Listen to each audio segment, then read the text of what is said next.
शुरू करें? हाँ जी, good evening sir. Good evening. हाँ सर, एक बार रेमिटेंस का मतलब आप बताएंगे कि रिसीट और पेमेंट दोनों होता है क्या? रेमिटेंस का मतलब? बता, देखिए, सबसे पहले आज रेमिटांस से स्टार्ट करते हैं, ठीक है? तो 6.4 पेमेंट रहने देते हैं, 6.7 से शुरू करते हैं ना, 6.5 है ना रेमिटांस। सर हम लोगों ने तो थर्ड चैप्टर में पढ़ा था, कहीं हम लोग पढ़ रहे थे वहां पे। ठीक है, यहीं पे 6.5 नहीं, ठीक है? देखिए, आपको मैं बताता हूँ। जब आप पढ़ेंगे कि आपका जो कैम आप पढ़ेंगे, ठीक है, सिविल अकाउंट्स मैन्युअल, तो उसमें ये बताया गया है कि जो हमारी डीलिंग होती है डीडीओ की या पाओ की, वो या तो बैंकिंग ट्रेजरी से होती है या नॉन बैंकिंग ट्रेजरी से होती है, तो आपको पता है ना? क्या? मतलब डीडीओ या पाओ की जो डीलिंग होती है, ठीक है, वो ट्रेजरी से होती है। और ट्रेजरी दोनों तरह की हो सकती है, एक बैंकिंग हो सकती है, एक नॉन बैंकिंग हो सकती है, ये तो आप जानते हैं, यस सर। है ना? और सेंट्रल गवर्नमेंट वाले सारे बैंकिंग में करते हैं, ठीक है, और स्टेट गवर्नमेंट वाले सारे नॉन बैंकिंग में करते हैं, ठीक है? Yes sir. होता यह है कि जब आप कोई भी पैसा रिसीव करती हैं तो आपको फाइनल हेड में रिसीट मिलता है ऑलवेज, यानी कि डीडीओ या पाओ जो भी कैश बुक मेंटेन करता है, ठीक है, कैश बुक मेंटेन करता है, उसको अगर 100 रुपए मिले हैं, ध्यान से देखिएगा, अगर 100 रुपए मिले हैं तो उसका अपना रिसीट हेड है 0059। क्लियर है? Yes sir. अगर उसको 1000 रुपए पेमेंट करने हैं, 1000 पेमेंट करना है, तो उसका पेमेंट हेड है 2059 या यस सर। 4059, जो आप कहना चाहें, है कि नहीं? Yes sir. दोनों ही मामले में इसका जो पेमेंट है, पैसा है, ठीक है, कॉन्ट्रैक्टर को मिला नहीं है, कॉन्ट्रैक्टर को केवल चेक मिला है। क्या समझे? ठीक है? और जो चेक मिला है वो भी टोटल पेमेंट का नहीं मिला है। 1000 रुपए का अगर काम हुआ है तो 1000 का चेक कभी नहीं मिलता है, जैसे कि आपकी ग्रॉस सैलरी आपको हाथ में कभी नहीं मिलती है। क्लियर है कि नहीं? Yes sir. आपको हमेशा आफ्टर डिडक्शन नेट पेमेंट ही मिलता है। क्लियर है?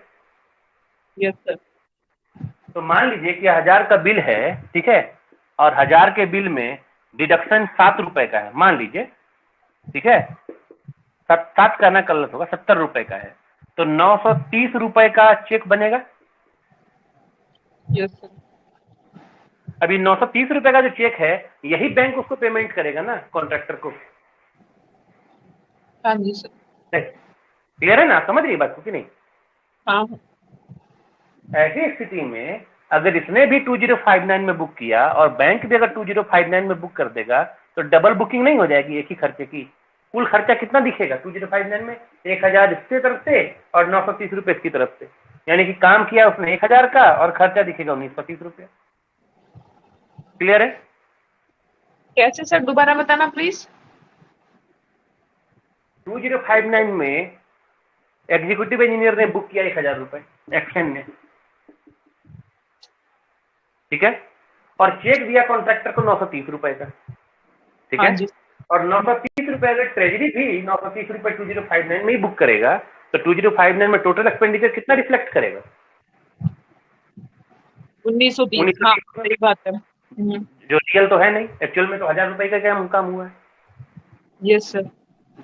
इससे बचने के लिए, क्योंकि हम 1000 रुपए मेन हेड में बुक कर रहे हैं, ठीक है, एक टेम्पोररी हेड बनाया गया है जिसका नाम है रेमिटांस हेड, ठीक है, और डीडीओ के साथ में ट्रेजरी के जितने भी ट्रांजेक्शन हैं उसमें केवल एक ही हेड ऑपरेट होता है, उसका नाम है 8782।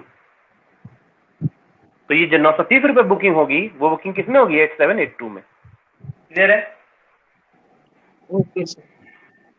अभी वो कुछ खास बात है, समझने जैसा है, ध्यान से देखिएगा कि जब आपने 0059 में 100 रुपए क्रेडिट दिखाया ना, 0059 में 100 रुपया क्रेडिट दिखाया, क्लियर है? Yes sir. मतलब आपको पैसे मिले हैं, है ना, और आप चालान से ट्रेजरी में जमा करने जाती हैं, तो 8782 में डेबिट होगा। क्लियर है? हाँ होगा। तो ये चालान का पैसा है, जो आपको पैसे मिले हैं, ठीक है, 8782 में डेबिट जा रहे हैं। अब आपको मैंने बताया कि 8782 अगर नॉमिनल अकाउंट है, जो कि है, तो डेबिट का मतलब तो खर्चा होना चाहिए, जबकि आपको यहाँ पैसे मिले हैं, हाँ है कि नहीं? ऐसा नहीं है, ठीक है। ये 8782 नॉमिनल अकाउंट जरूर है, लेकिन ये बैलेंसिंग अकाउंट है, ठीक है। ये बैलेंस करने के लिए है, यानी कि 0059 का 100 रुपये जब आपको मिला है, जब आप वहां जमा करते हैं 8782 में, तो वहां पे वो डेबिट होता है। उसी तरीके से 2059 का पैसा जो चेक के माध्यम से आप लेते हैं, लेकिन 2059 का जब पैसा आप लेते हैं, ठीक है, 1000 रुपए, तो आपका 930 रुपये नहीं चेक है जी। तो आप क्या करते हैं भाई, यहाँ पे आपने डेबिट दिखाया ना, 1000 रुपये डेबिट, 2059 1000 रुपये डेबिट दिखलाया कि नहीं दिखलाया? Yes sir.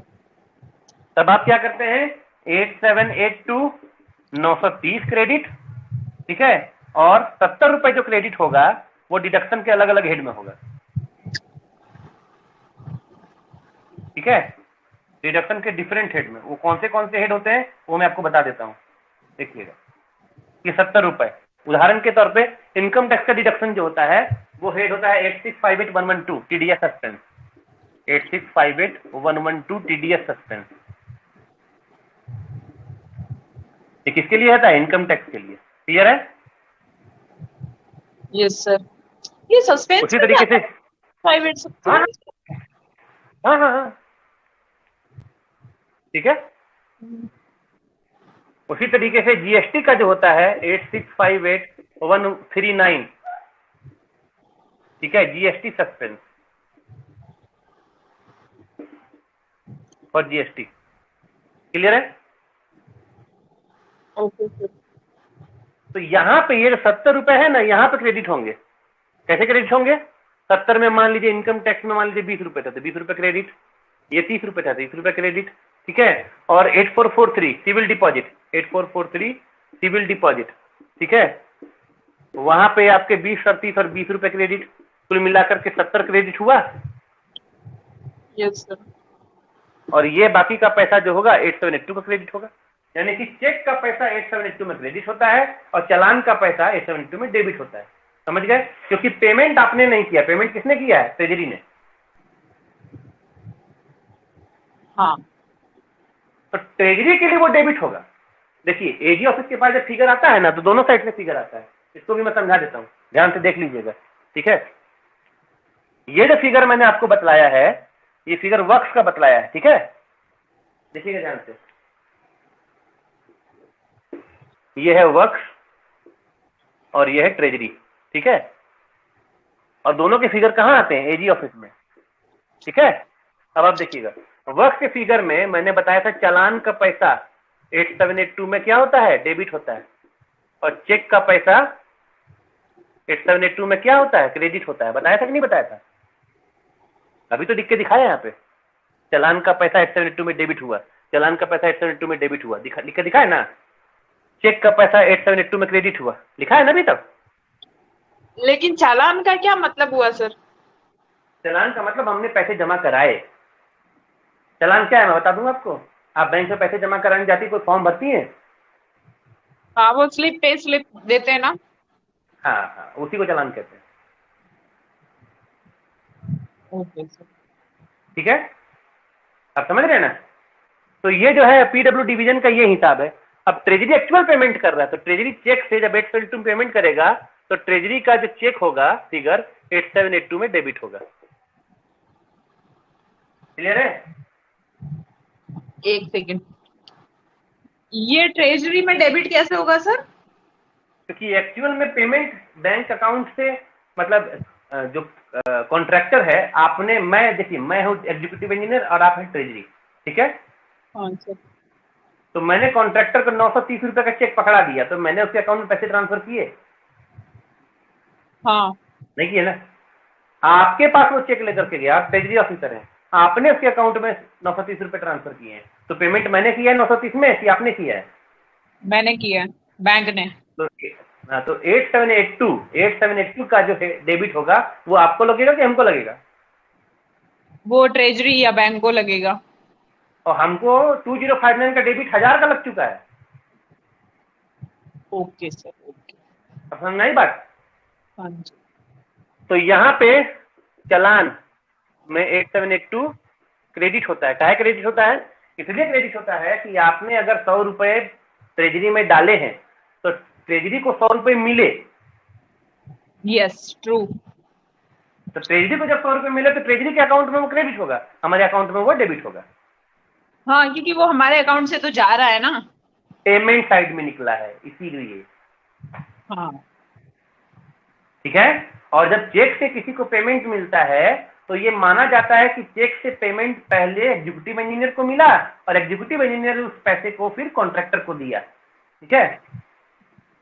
तो ये जो चेक से पेमेंट पहले एग्जीक्यूटिव इंजीनियर को मिलता वो नहीं मिला, डायरेक्ट ट्रेजरी वाले ने कॉन्ट्रैक्टर के अकाउंट में डाल दिया।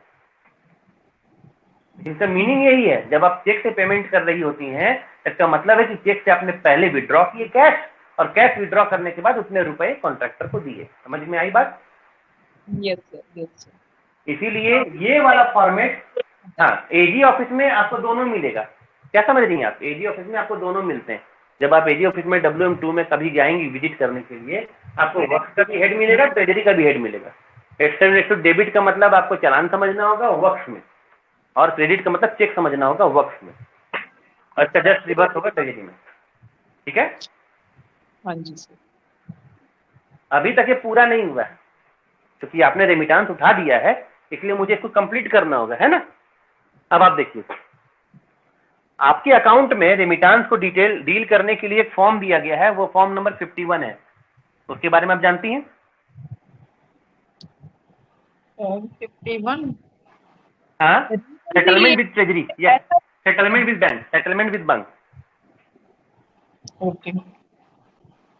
फॉर्म 51, सेटलमेंट विद ट्रेजरी, ठीक है, और बैंक। क्लियर है? ये दोनों ही पार्ट में होता है, पार्ट 1 में और पार्ट 2 में। ठीक है। पार्ट 1 में रिसीट होता है और पार्ट 2 में पेमेंट होता है। क्लियर है? Yes sir. तो पार्ट 1 में, ठीक है, पार्ट 1 को कहते हैं CTR और CTI।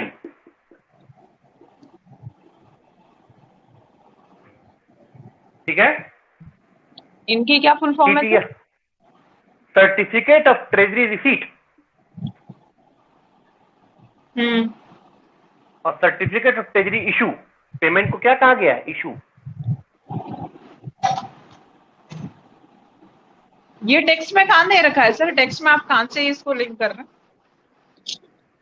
आप निकालिए MSO volume 1, AND MSO AND volume 1। वो नहीं है।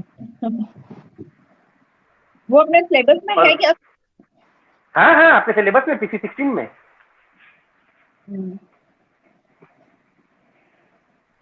ये देखिए मेरे पास में।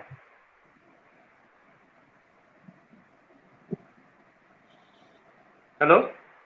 ये सर फॉर्म 51 है, वो CPWD का ही फॉर्म है ना? हाँ हाँ हाँ, बिल्कुल, फॉर्म 51 खोल के निकाले, मिल जाएगा। हाँ जी सर। ठीक है। Yes sir. Certificate of treasury receipt and certificate of treasury issue. दिख जा भाई, क्यों सबके सामने बेइज्जती करवा रहा है? अच्छा, आप लोग मैडम को छोड़ करके अगर किन्हीं और के पास में MSO AND वॉल्यूम 1 है तो चैप्टर 8 में है, कहाँ है मुझे खोजना पड़ रहा है। अगर आप लोग खोज के निकाल दें तो मेरे लिए बहुत आसान हो जाएगा। फॉर्म 51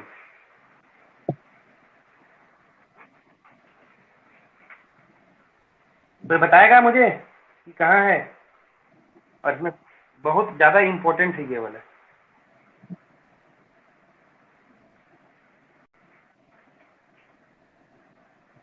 कोई जुड़े तो है सर? 2 लोग और है, 3 लोग है टोटल क्लास में।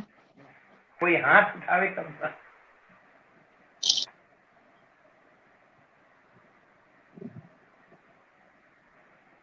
मिल गया, चलिए देखिए,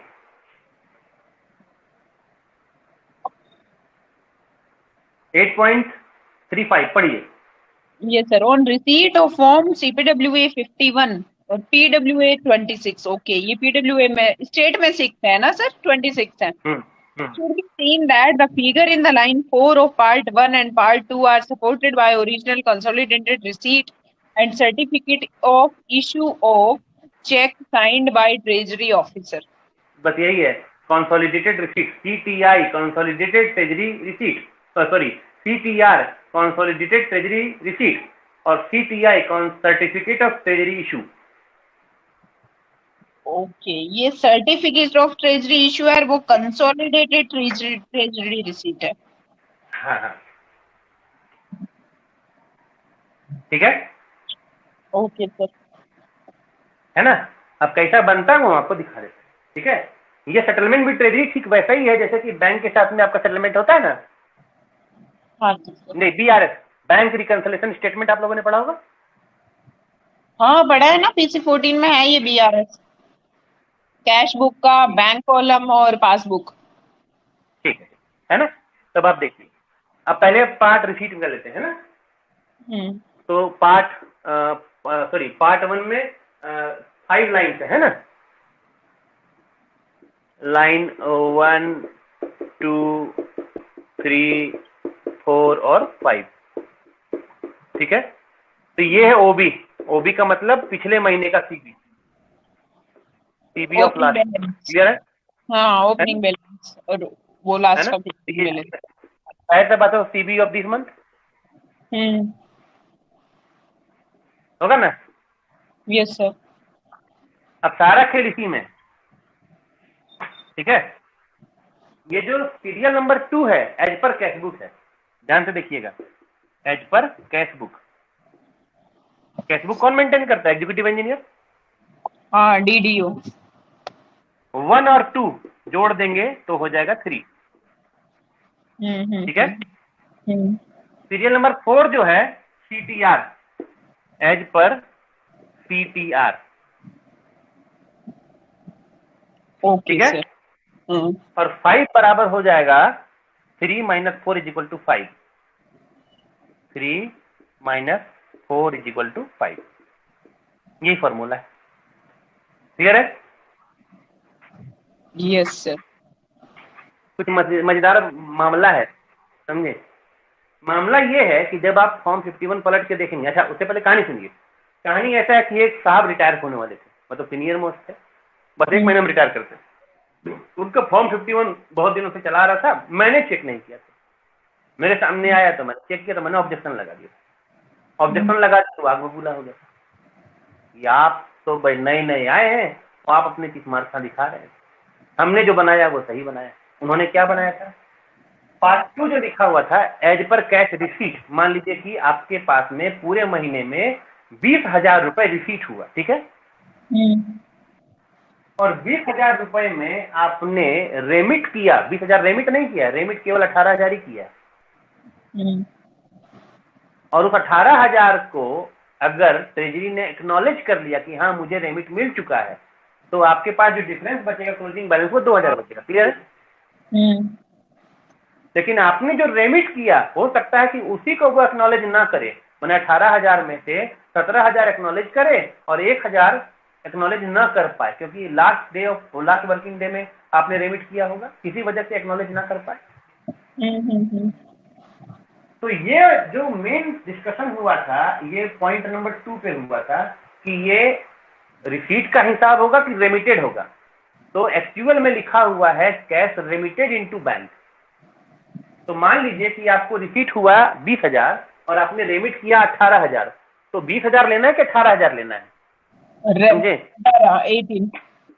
हाँ, रिसीट किया है आपने 20,000 20 के, और रेमिट किया है, ट्रेजरी में गए हैं और वहां रेमिट किया 18,000, तो इसमें कौन सा लेना है? 20 के लेना है कि 18 के लेना है?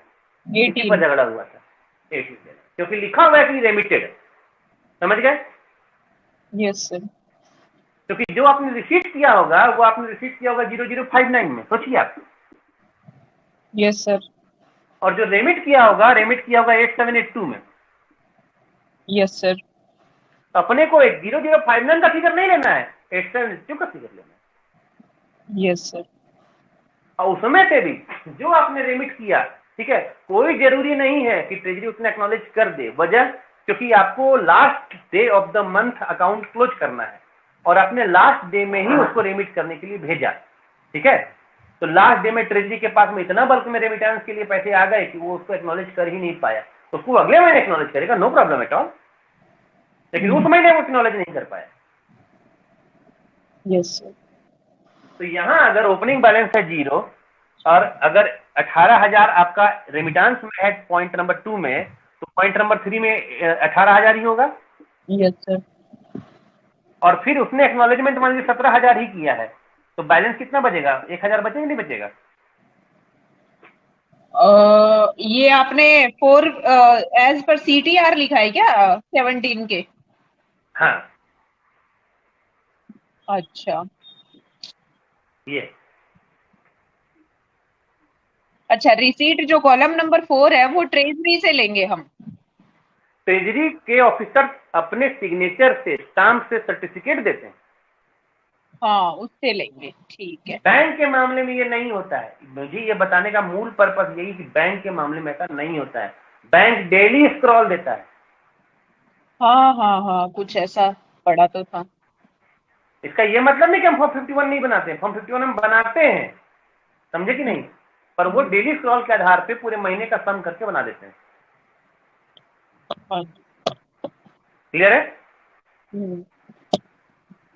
ठीक है, और यही मामला पेमेंट में भी है। ठीक है, ये था जो हमने आपको पढ़ाया, वो था CTR। क्या पढ़ाया हमने? CTR। ठीक है, और ये फॉर्म 51 है। फॉर्म 51 हमेशा डिवीजन बनाता है, डिविजनल ऑफिसर अपने हाथों से सिग्नेचर करता है वो, समझे? हाँ। समझ रहे हैं आप? ठीक है, अब हमारे पास में दूसरा है पार्ट 2। पार्ट 2 में इसी तरीके से 5 लाइन है, line 1 2 3, same to same 4 5, same to same ये OB, ठीक है, और ये सेम टू सेम CB, ये सेम टू सेम 1+2, ये 5 जो है सेम टू सेम 3-4, कोई अंतर नहीं। क्या समझिए आप? समझ पार्ट गए? 2। हाँ, फिर क्यों बनाते हैं पार्ट 2 पेमेंट? बनाते हैं, ये रिसीट के लिए था, ये पेमेंट के लिए। पूरे महीने में 8782 में कितने चेक आपने निकाले? Cheque issued as per cash book. क्या समझे आप? आपने कितने चेक निकाले, आप समझ रहे हैं? हाँ जी सर। अब मान लीजिए कि आपने 50,000 का चेक निकाला है, 10 5-5 हजार ईच, ऐसा होता नहीं है, मान लीजिए, और 10 अलग अलग कॉन्ट्रैक्टर को दिया है। क्या 10 के 10 कॉन्ट्रैक्टर जरूरी है कि अगले महीने बैंक में पहुंच ही जाएगा? नहीं। 10 में से 9 ही पहुंचे, एक ना ही पहुंचे, पॉसिबल है कि नहीं? Yes sir. तो ये था मान लीजिए 0 रुपया, और ये है 50,000। ठीक है, 50,000, तो 3 क्या होगा? 0 + 50,000 होगा ना, यस सर। बराबर 50,000 है ना। और ये केवल 45,000 का ही सर्टिफिकेट देगा आपको, जो कहा जाएगा CTI, समझे कि नहीं? तो क्लोजिंग बैलेंस 5,000 बचेगा, 5,001 बचेगा ना। तो ये फिगर भी 8782 फिगर है, ये फिगर भी 8782 फिगर है। ये फिगर 8782 वर्क्स का फिगर है, मतलब वर्क्स डिवीजन का, मैंने एग्जीक्यूटिव इंजीनियर का, और ये ट्रेजरी का फिगर है। समझ में आई बात? Yes sir. Yes sir. और इसी वजह से पूरे साल के अंत में डिवीजन का फिगर और ट्रेजरी का फिगर मैच करना चाहिए। महीने महीने तो कभी नहीं मिलेगा। कैसे मिलेगा? कि महीने के अंत में जाकर रेमिट कराने के लिए, समझे, जब कॉन्ट्रैक्टर को पेमेंट देगा चेक से और कॉन्ट्रैक्टर पहुंच भी नहीं करेगा, तो 8782 का फिगर कभी भी मैच करेगा? नहीं करेगा, नहीं करेगा, बैंक और ट्रेजरी का। कभी मैच नहीं करेगा। और मैं मजेदार बात बता दूं कि 8782 का जो डिफरेंस फिगर होता है ना, ये की रिजल्ट एरिया KRA रिपोर्ट बनता है एजी ऑफिस का, समझे, उसमें जितना कम डिफरेंस होगा उनका एजी ऑफिस का परफॉर्मेंस उतना ही बेटर माना जाता है सीएजी ऑफिस में। ये मैंने फॉर्म 51 बनाया। फॉर्म 51 एक ही पन्ने का होता है, एक साइड फ्रंट में रिसीट होता है, पिछले साइड में इशू होता है, मैंने पेमेंट होता है। क्लियर है? Yes sir. अच्छा, एक में लास्ट बात बताना रह गया है, जो क्लोजिंग बैलेंस में आपको 5,000 रुपए दिख रहा है ना, हाँ जी सर। 5,000 का इस 5,000 का एक चेक हो सकता है, या ये हो सकता है कि 5,000 में 3-4 चेक हो। ठीक है? तो जो भी सीरियल नंबर 5 में दिखता है यहाँ और सीरियल नंबर 5 में दिखता है यहाँ, उसका एक अलग स्टेटमेंट भी ऐड करना पड़ता है फॉर्म 51 के साथ में। डिटेल ऑफ चेक उसको बोलते हैं। क्या बोलते हैं उसको? Detail of unpaid cheque. क्या बोलते हैं उसको?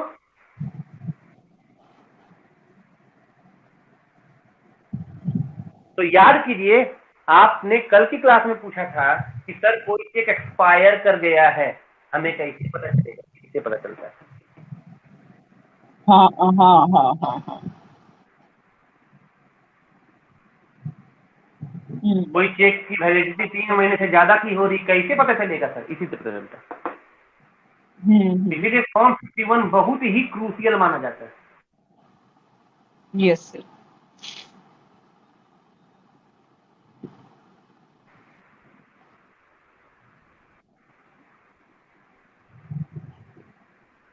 Yes sir. हेलो, चलिए, तो ये पूरा रेमिटांस का मामला रहा। रेमिटांस का कोई मतलब नहीं है बैंक और डिवीजन के बीच में लेन देन। अच्छा, ऐसा नहीं कि ये केवल एग्जीक्यूटिव इंजीनियर के साथ वाले डिवीजन के लिए लागू पड़ता है। किसी भी डिपार्टमेंट में जहां भी डीडीओ या पाओ चेक निकालता है या पैसे रेमिट करता है अपने एक्रेडिटेड बैंक में, उन सभी जगहों पे यही वाला हेड ऑपरेट होता है 8782। ओके, 8782 के लिए जहां भी डीडीओ या फिर पीएओ एक्रीडेटेड बैंक में मतलब कोई भी चेक भेजता है। केवल चेक नहीं, दोनों। मान लीजिए कि आप डीडीओ हैं, ठीक है, और मैं बैंक हूं। आपको एक कॉन्ट्रैक्टर ने 1,000 रुपए दिए, तो आपको वो पैसे अपने पास तो नहीं रखने हैं। नहीं। आपको क्या करना है? उस पैसे को एज सून एज पॉसिबल मुझे देना है। मैं कौन हूं? बैंक हूं, हाँ, बैंक में जमा करवाना है as soon as possible। है ना? तो जब एज सून एज पॉसिबल आप बैंक में जमा करा देंगी, तो किस डेट में आप जमा कराएंगे?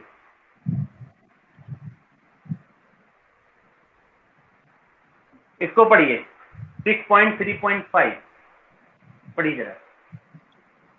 Money realized by officers of the department should be, एक सेकेंड सर, 6.3.5 मैं मेरे टेक्स्ट से ही पढ़ लेती हूँ सर, है ना? हाँ पढ़ लीजिए, हाँ पढ़ लीजिए, ताकि थोड़ा इजी हो जाएगा आपके लिए।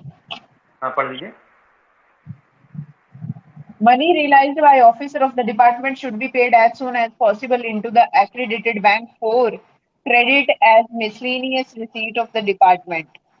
Should a divisional officer, however, require to make use of cash receipt temporarily for current expenditure?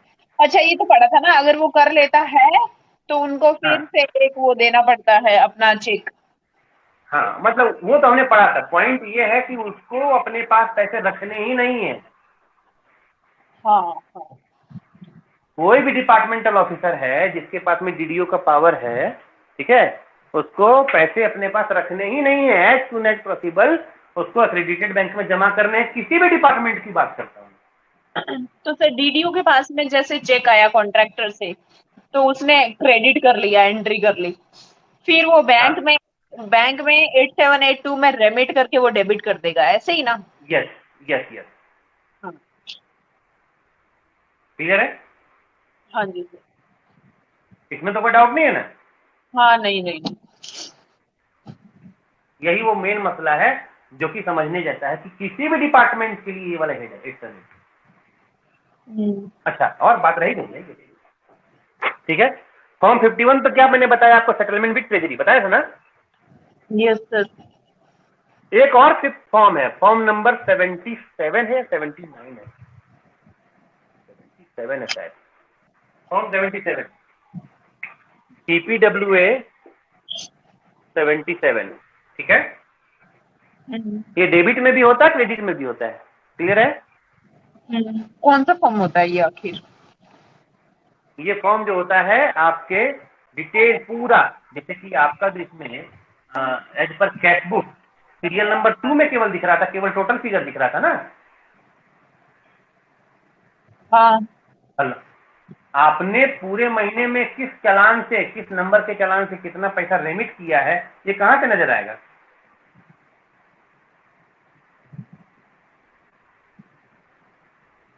बोलिए चेक बोलिए। इशू किया तो वो तो 2 नंबर फिगर में था ना सर। क्या मैम?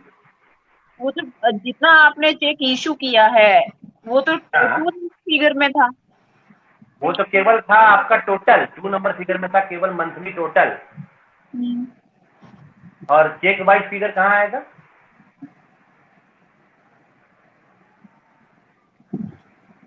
ये बता ये दो। देखिए, मैं दिखा रहा हूँ ना, ये देखिए, ये चैप्टर नंबर 22 पॉइंट नंबर 5 और पॉइंट नंबर 6 पढ़िए। Schedule of debit to remittance, schedule of credit to remittance. कितने पेज नंबर है सर, ये एक बार बताएंगे क्या आप? पेज नंबर 165 मेरे बुक में है, आपके वाले बुक में कितना पेज है मुझे नहीं पता। यहाँ पढ़िए, स्क्रीन पे पढ़िए ना। फिर अलग होगा। कौन सा पढ़ना है सर? ये देखिए, schedule of debit to remittance, schedule of credit to remittance, यहाँ से पढ़िए। Schedule of debit to remittance, schedule of credit to remittance. Okay, debit to remittance is form number 77, credit to remittance is also 77। Clear है? Okay okay, यानी form number 77 में debit और credit दोनों ही है। हाँ सही बात है। और डेबिट और क्रेडिट का मतलब कौन सा? जो फॉर्म नंबर 51 के सीरियल नंबर 2 में दिखलाया था एज पर कैश बुक। हाँ हाँ हाँ हाँ। तो वहां पे सीरियल नंबर 2 में केवल टोटल दिखलाया था, और यहाँ पे पूरा समरी देंगे। बड़े बड़े डिवीजन में एक एक महीने में 200 300 चेक इशू किए जाते हैं। तो schedule of debit to remittance में चेक आवेगा, schedule of debit to remittance में चेक आवेगा, कि schedule of credit to remittance में चेक आवेगा? किसमें चेक आवेगा? चेक क्या कर रहे हैं हम, ले रहे हैं या दे रहे हैं, ये बताइए फिर हम देखते हैं। हमको पहले बताइए कि 8782 का जो चेक फिगर है वो हम लोग क्रेडिट किए थे कि डेबिट किए थे? 8782 का क्रेडिट चेक फिगर ना? फिगर, कौन सा फिगर? क्रेडिट की चेक फिगर, चेक फिगर। हाँ, चेक तो फिर क्रेडिट के लिए होगा ना। बिल्कुल होगा, क्यों? क्योंकि हमने 1000 रुपये ऑलरेडी डेबिट कर रखा है, हाँ। तो 930 रुपये हम चेक फिगर क्रेडिट कर रहे हैं ना। तो schedule of credit to remittance में चेक फिगर लेते हैं, ठीक है, और schedule of debit to remittance में चालान फिगर लेते हैं।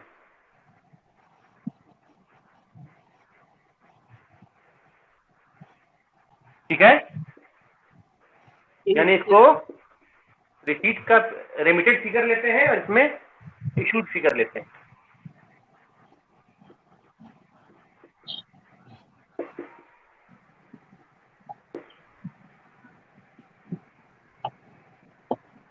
बहुत ज्यादा हो रहा है सर मेरे तो। पर सब रिलेटेड है, एक ही टॉपिक मैंने पढ़ाया अभी तक, दूसरा कुछ टच नहीं किया है। ऐसा क्यों है सर, बहुत ज्यादा क्यों लग रहा है? क्यों लग रहा है तो मैं बताता हूं। पर अभी तक दूसरा मैंने कुछ टच नहीं किया, केवल रेमिटेंस टच किया है।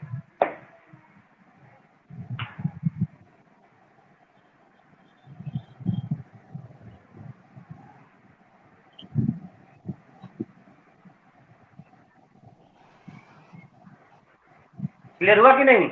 ये फॉर्म 77 दोनों में आएगा। कहा मैंने दिखलाया था? चैप्टर नंबर 22 में दिखलाया था। कहाँ दिखलाया था? चैप्टर 22। पारा भी बता दूं क्या? हाँ नहीं, वो तो ठीक है सर, अब थोड़ा याद भी आया कि 77 में क्रेडिट और डेबिट दोनों आते हैं। ठीक है। दोनों आते हैं, लेकिन कौन सा वाला किसमें आएगा? हाँ सर, क्योंकि चालान है ना, हमने कोई मतलब किसी और को जमा करवाए हैं, तो आपने जैसे बताया वो पे स्लिप है, तो पे स्लिप यानी आपने किसी और को दिया है, तो मेरे यहाँ से तो डेबिट हो गया ना, पैसा चला गया। हाँ, हमने किसी और को नहीं दिया, हमने ट्रेजरी को दिया। हाँ मतलब ट्रेजरी को दे दिया। मैं उस पे स्लिप की एग्जाम्पल से समझ रही हूँ सर, जैसे हाँ हाँ हाँ, बिल्कुल सही समझा। हाँ, जैसे आपने बताया कि वो पे स्लिप है, वो मेरा चालान है। जब अपन बैंक में पैसा जमा करवाने जाते हैं, तो मान लीजिए मैंने आप ही के अकाउंट में पैसे जमा करवाए, तो मेरे तो मतलब वो डेबिट हो गया ना। हाँ, आपके पास से तो निकल गया। हाँ, तो वो डेबिट वोट गोज आउट, है ना? क्लियर है? और चेक से मुझे मिला है ना? जैसे कॉन्ट्रैक्टर ने मुझे चेक दी, चेक से नहीं कैसे नहीं नहीं मिला? नहीं नहीं नहीं, आपने अपने ही चेक को जब ट्रेजरी को दिया है, ठीक है, तो कॉन्ट्रैक्टर को पेमेंट कैसे होगा? मान लीजिए कॉन्ट्रैक्टर आपको, आप कैश में पेमेंट करते, तो कॉन्ट्रैक्टर को कैश में कैसे पेमेंट करेंगे? आप अपने बैंक में गए, बैंक में चेक से पैसे विड्रॉ किए और विड्रॉ करने के बाद कॉन्ट्रैक्टर को पेमेंट किया, ठीक है? हाँ हाँ हाँ। वो विड्रॉवल का प्रोसीजर यहाँ पे गायब कर दिया गया, सीधे कॉन्ट्रैक्टर के अकाउंट में पैसे चले गए, ठीक है? तो आपने क्या किया है कि आपने 1,000 रुपए का टोटल पेमेंट किया है 2059 में, इसलिए 2059 में ये डेबिट हो गया, पर 930 का नेट पेमेंट किया है, नेट पेमेंट, ठीक है, ये 8782 में किया है, समझे? इसीलिए ये क्रेडिट हुआ। ओके। समझ गए? ये पैसा 930 रुपए आपके अकाउंट में से उसके अकाउंट में नहीं गया है, ट्रेजरी के अकाउंट में से उसके अकाउंट में गया। तो ट्रेजरी के लिए 8782 डेबिट हुआ, आपके लिए 8782 क्रेडिट हुआ। हाँ हाँ हाँ हाँ हाँ। आपने तो 1,000 रुपए बुक कर दिया खर्च ना,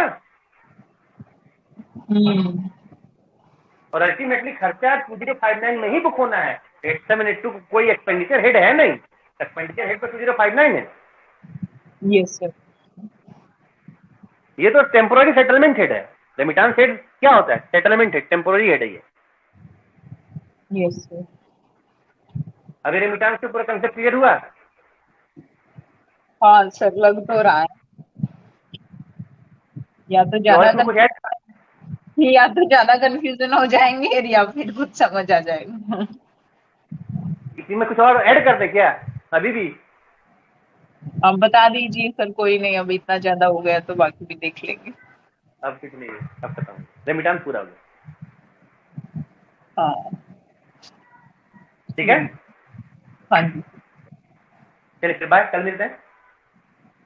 कल नहीं, परसों मिलेंगे। अभी ऑल्टरनेट वाला चलने दीजिए, सैटरडे संडे आपका रहेगा, है ना? हाँ हाँ सर, ऐसे कर लेते हैं, मतलब 5 days वीक में ठीक है, चलेगा सर। ठीक है। अच्छा सर, एक हम सुबह पढ़ रहे थे तो एक थोड़ा डाउट था, तो वो एक आप बता दीजिए। बोलिए ना, बोलिए जैसे ना। चैप्टर नंबर 3 है ना सर इसमें, हम्म तो 3.1.3 एक बार थोड़ा एक्सप्लेन कर देंगे क्या आप? बिल्कुल कर देंगे, क्या नहीं करेंगे। Transaction relating to the charges and receipt. Charges का मतलब एक्सपेंडिचर मीन पेमेंट। हाँ हाँ हाँ। The service pertaining to PW of government other than work referred to below are adjusted finally in the account of business officer, ठीक है, against the provision of the fund reserve, okay, ठीक है। Transaction करते हैं the service other government work are not so adjusted finally but part account of business officer, बिल्कुल सही। देखिए, होता क्या है ना कि जब आपका ग्रांट का पैसा होता है तो आपको अपने पैसे मिले होते हैं, ठीक है? हाँ, ग्रांट को अपने मिले होते हैं, ठीक है। हाँ, तो जब आप उसमें खर्च करते हैं तो या तो आप 2059 में खर्च करेंगे या 4059 में। हाँ, रेवेन्यू एक्सपेंडिचर या कैपिटल एक्सपेंडिचर, ठीक है। रोड का अलग हेड है, इरिगेशन का अलग हेड है, मैं सबके हेड नहीं बताने वाला हूँ, कंसेप्ट समझा रहा हूँ, ठीक है? तो आपके अपने ग्रांट के पैसे फाइनली आपके ही एक्सपेंडिचर हेड में एडजस्ट होते हैं, ठीक है? Yes sir. लेकिन किसी दूसरे गवर्नमेंट का पैसा या किसी दूसरे डिपार्टमेंट का पैसा है, ठीक है, तो फिर आपके अपने कंसर्न हेड में एडजस्ट नहीं होते हैं। ओके। क्या समझे आप? एक तो ये प्लेस एट देयर डिस्पोजल का मतलब मुझे समझ नहीं आया। Divisional officer against the provision of fund therefore placed at their disposal, मतलब समझाऊंगा समझाऊंगा। अपेंडिक्स 7 है, निकालिए अपेंडिक्स 7 है,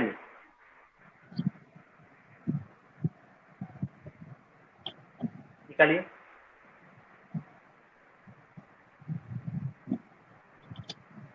7A ना सर, हम्म डिटेल प्रोसीजर वाला। हम्म इसमें कौन सा पढ़ना है सर? खाली हेडिंग पढ़िए। Detailed procedure to be followed by PWD officer for the settlement of inter-divisional transaction by check and bank draft. बस, ठीक है। हाँ इसका जी। क्या मतलब हुआ? इसका मतलब ये हुआ कि आपको काम जरूर करना है, पर वो किसी और गवर्नमेंट का पैसा है, तो हाँ आपके बुक में आपके बुक से पास जरूर होगा, लेकिन फाइनल सेटलमेंट नहीं होगा, फाइनल एडजस्टमेंट नहीं होगा। ओके। आपने काम किया है या काम करवाया है तो आपके बुक से पास होगा ना। हाँ हाँ हाँ हाँ।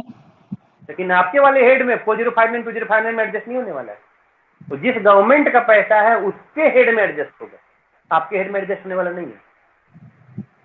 हाँ, नीचे 1 2 3 में भी सर इसका कुछ रेफरेंस है ना, मतलब ये एज ए एक्सेप्शन दे रखा है क्या, मतलब रेफरेंस क्यों आया ये? हाँ, वो रेफरेंस भी मैं आपको पढ़ के सुना देता हूँ। पर ये मामला समझ में आया कि नहीं आया तो बताइए। हाँ, मतलब ये यही बताया ना सर बेसिकली आपने कि अगर हमें ग्रांट मिली है मेरे ही डिवीजन में, डिपार्टमेंट में या मेरी गवर्नमेंट में काम करने के लिए, तो मैं मेरा रेवेन्यू एक्सपेंडिचर या कैपिटल एक्सपेंडिचर के अगेंस्ट उसको फाइल करना या जो भी एडजस्ट हो मतलब जाएगा। सेटल करना है ना। लेकिन हाँ, दूसरी मैं पढ़ के पार्ट। सुनिए, मैं लैंग्वेज पढ़ के सुनाता हूँ, ठीक है। Transaction connected with the services for other government work, समझ रहे कि नहीं, are not so adjusted finally, वो फाइनली एडजस्ट अपने अकाउंट में नहीं होता है, but pass eventually out of the account of divisional officer, लेकिन पास तो होता है for incorporation in the account of the department and government concern. Clear है? हाँ ठीक है। इसी में जो आपके बताए गए हैं पॉइंट 1, पॉइंट 2, पॉइंट 3, इसमें स्पेसिफाई कर दिया गया है कि कौन सा, ध्यान से सुनिएगा, कौन से डिपार्टमेंट का खर्चा कौन से हेड में बुक होगा फाइनली। जैसे कि work for post and telecommunication और broadcasting and other quasi commercial department and undertaking, उसका जो खर्चा बुक होगा, work pertaining to forest, salt, light house, swimming debitable to grant controlled by these department, समझ रहे हैं, उनके खर्चे उनके अपने ग्रांट में बुक होते हैं। Point number 2, work connected with the conservation of ancient monument which are debitable to the archaeological department. Ancient monument की कंजर्वेशन के लिए अगर पीडब्ल्यूडी कोई काम करती है तो उसका जो खर्चा होगा आर्कियोलॉजिकल डिपार्टमेंट बुक करेगी। ओके। तीसरा पॉइंट है work connected with the construction and maintenance of civil aerodrome.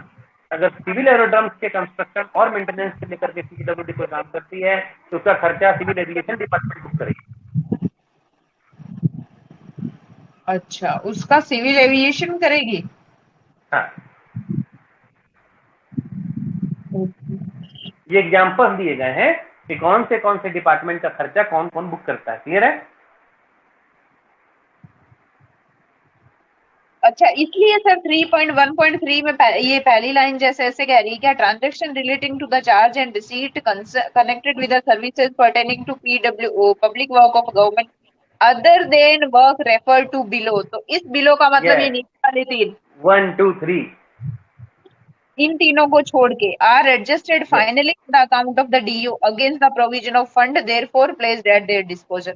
तो ये क्लियर जो है? है, हाँ ये तो मतलब उसी डीओ के होंगे, ये तीनों नहीं होंगे। तो ये नहीं, तीनों अपने अपने कहाँ होंगे वो बताया इन्होंने, है ना। हाँ, और कुछ हाँ सर ठीक है ठीक है। लीजिए, और कुछ में हाँ बोलने का मतलब है और कुछ। नहीं नहीं नहीं, ये सर वो समझ आ, मैं रेमिटेंस है डीसी में दे रखा है सर 3.1.6 में जो 1 2 3 3 पॉइंट है ना, तो इसमें सुबह हम लोग देख रहे थे रेमिटेंस का मतलब receipt as well as payment दोनों ही होता है। बिल्कुल होता है, ये सच बात है। हाँ, तो आज सर अभी आपने एक्सप्लेन किया तो समझ आ गया, ठीक है। ये 782 केवल और केवल डीडीओ का बैंकिंग ट्रेजरी के साथ सेटलमेंट का हेड है बस।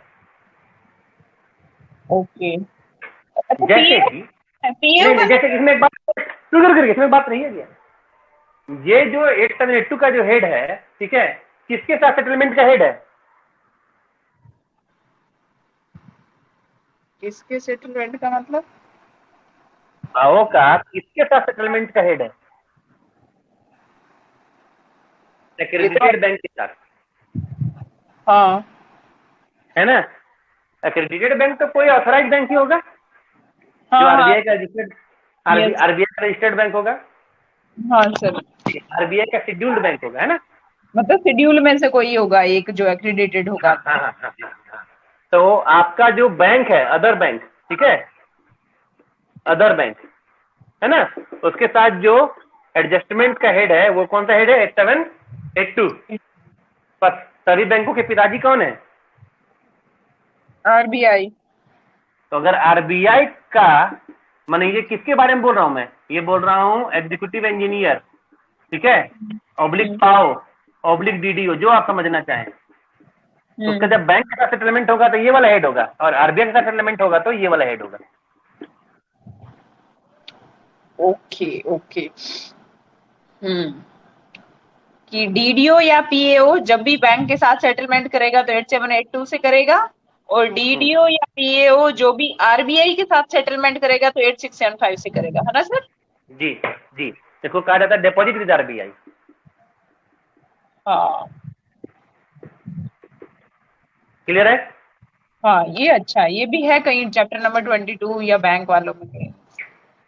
अरे कहीं भी हो, हमको याद आ जाएगा तो हम बता ही देंगे। हाँ सर। खोजना आप लोग का काम है कि कहाँ है, समझे, लेकिन है इतना हम जानते हैं। अब आप जान लीजिए, सुन लीजिए, 8675 का पूरा एक क्लास बनता है। हाँ बिल्कुल बिल्कुल सर।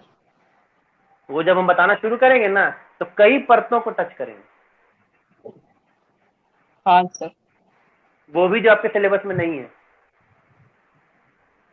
वो तो है ना सर सिलेबस के साथ।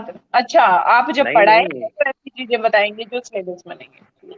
हाँ हाँ, ठीक है, bye, good night. Okay sir, hope thank enjoy किया होगा आपने। यू। Yes sir.